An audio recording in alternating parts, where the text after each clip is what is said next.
That's fine. Hi, Joe. How are you today? Good morning, Randy. I'm doing well. Thanks for having me. Good. No, thanks for coming on. I'm just really thankful that you made me aware of this change to self-employed borrowers. And I've been self-employed for obviously most of my career. And so this hits home to me because I've run into some of the challenges that a self-employed person experiences when they try to get a mortgage to buy a house. Yeah. So So you dealt with a lot of self-employed people in the past? I have, and some of them we couldn't do because of the because of the COVID guidelines regarding bank statements. So I know you're talking about the recent changes to Fannie and Freddie with the self-employment requirement. So I'm hopefully I can get a couple more loans back in the pipeline as a result. Good. Well, we appreciate the work you have done for our clients. And I just wanted to bring you on kind of as a loan officer spotlight since you made me aware of this by email the other day. And again, it hit home for me because I experience the same issues whenever I've applied for a loan as a self-employed person. If you don't mind, I put together a PowerPoint bullet points on kind of what you mentioned. So I'm going to pull up that screen. Let's see. Here we go. Can you see that? So I'm on my phone. If you can read it or move through it, I'll chime in when applicable. Sure, I'll do that. Okay. So what we have is good news for the self-employed borrower. And this is what our guest loan officer, Joe, has provided to us. So to reach out to Joe, here's his contact information. I'll share that again in the screen below. But on Wednesday, February 2nd, Joe made me aware that the mortgage giants, and we're talking about Fannie Mae and Freddie Mac, right, Joe? That's correct, yes. Okay, so they rescinded the rules that they had imposed in June of 2020, requiring self-employed borrowers like myself to provide a year-to-date profit and loss statement that reports revenue, expenses, and net income. And they also got rid of the requirement to provide most recent 2 or 3 months of bank statements. I'm assuming that was to just go along with the year-to-date profit or loss. It would be evidence of what was put into that. Yeah, exactly. So to corroborate what the P&L was stating, we asked for the bank statements to, again, corroborate that there was income coming in. And, a lot of the reason, the impetus for this asking for the bank statements was during COVID, a lot of businesses, especially self-employed, were hit hard. So we needed to verify that they were actually in business, still operable, up and running, and were not affected by COVID. And the only way to do that was to look at the bank statements. Okay, so that makes sense. So this is more of a COVID thing that was when they imposed those rules. I wasn't aware of that. Yeah. So I say, what's the big deal? And this is the impact of self-employed borrowers. So from what I understood, before the change due to COVID is more paperwork. Well, either the self-employed person like myself is going to do that or a member of our staff. So it's going to be more expense. It's either going to be a CPA that typically prepares that. Yes. And then if income was in a downward trend, qualifications would be affected. And that could. I would say during that period, if there was a downward trend, we'd have to do a 2-year average of income, which hurt a lot of people as well. Okay, so that could be a denial of the loan application because it's a red flag to an underwriter that the business is not doing as well and the income is going down. So that then would delay their ability to purchase a home. Correct. So after this change, from what I understand, you correct me if I'm wrong, but now there's less paperwork, which we all like, less expense, not having to hire a CPA, for example. You can qualify any time of the year, even if your business cash flow is heavier at different times of the year. For example, in my business, most of our revenue comes in the summer and fall because we have busy spring and summer. So, that's good. And a lot of business owners, they might be fourth quarter heavy with receivables. So now we'll have more loan approvals because we don't have to delay and higher loan approvals because we're not looking at less income and there's of course less delays. So from what I read here, June 2020 to February 2022, and we already said Fannie and Freddie required lenders to submit a year-to-date income, make sure it was on par, like you said, with previous year's full income tax return. or they're going to average the income, which could affect their qualifications. So the example you gave was if you netted, that's another thing to talk about briefly, but if you had net income of 20,000 per month, then the current year's net income, if you were buying, say, in October, you'd have to show January through September that was on par with the previous years, and that's no longer the case. So you can go out as far as the end of the year and not have to provide anything, correct? That's true. So I would say it's a case-by-case basis. So a couple of things.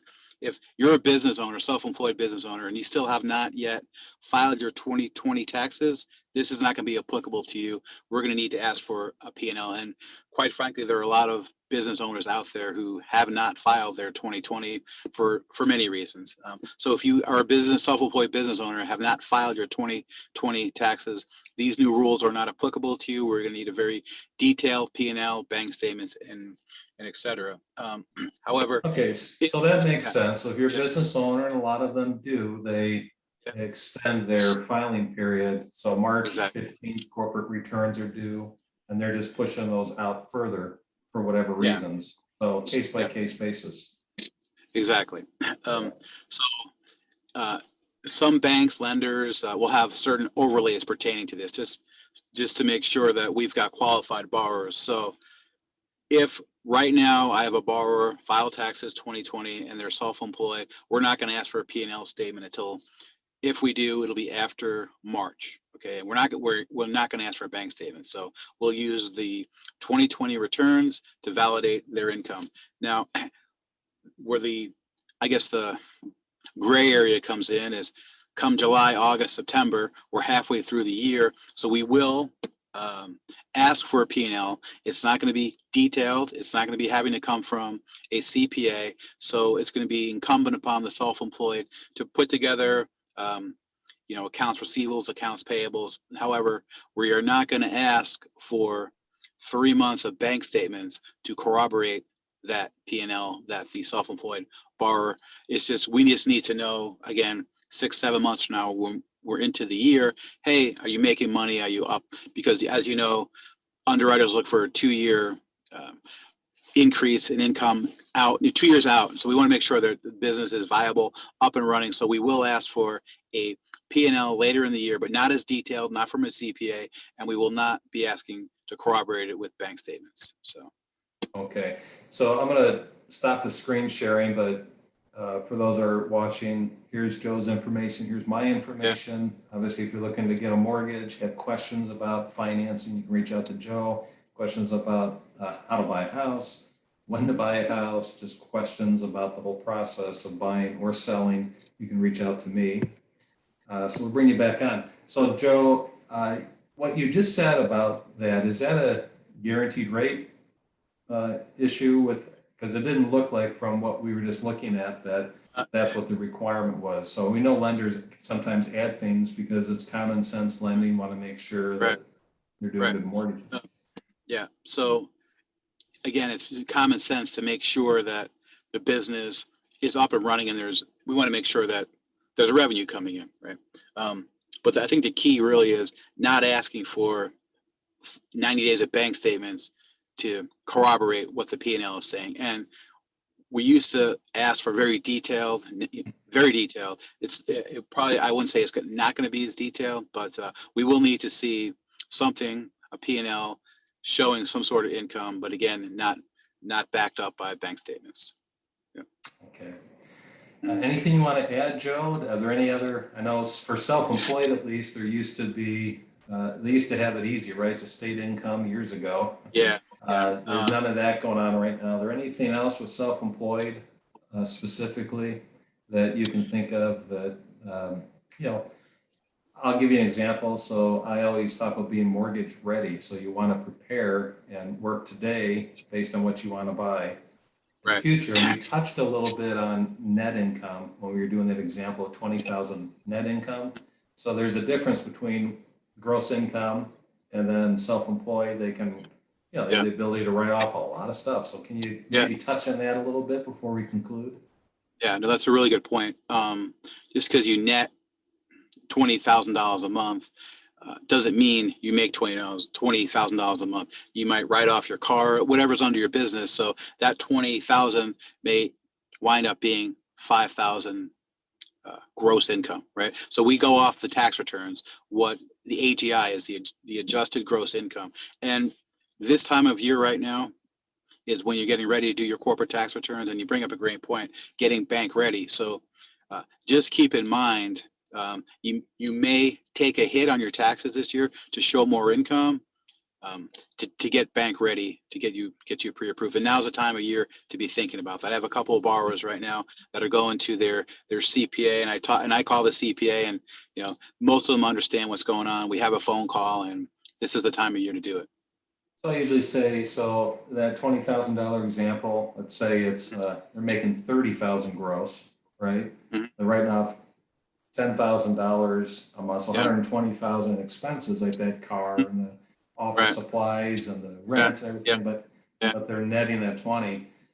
20,000 buys you a lot, but if you're grossing 20, you're writing off 10,000 a month. Now you're netting 10,000 a month. Well, maybe you needed 12,000 a month to qualify for that house that you wanted to buy. Yeah. So really, as self-employed can write off a lot of expenses, you can't understate income. You have to report all your income, right? But you can not, really file all your expenses. So if you choose to wait and delay that, so maybe you're not going to write off as much as you would have written off, so you can show more income. Now that income can be used, but as soon as you write it off, you're paying less taxes. So you have to pay a little more taxes maybe for a year or two if you want to buy something that's more expensive, but then go from there. And that's really like a CPA question. I know they could push out depreciation on real estate another year or 2 years. So a really good CPA will understand the term bank ready, right? That's a common term that we, So they can push out some depreciation on real estate and some other things that you can probably recapture in a couple of years, and maybe even next year, to get you bank ready this year. I always say you can't have your cake and eat it. That's right. Well, Joe, thank you for taking a few minutes, and we can see you're in your car, so your time is real valuable. We tried to schedule this a couple times and finally caught you for a few minutes, so I appreciate that. And again, how can somebody reach you if they want to talk to you about getting mortgage ready or getting prepared to buy a home, or any mortgage questions? I say I always answer my cell, 312-937-2152. Again, 312-937-2152. Call, text. I'm always available. Excellent. And of course, if you need to reach me, I think behind me, here's my number. So 224-805-2616. And I can always get you in touch with Joe as well. So thank you for taking the time. And Joe, have a great rest of your day. You as well, Randy. Thanks for having me. I really appreciate it. Great working with you. Bye. Thank you.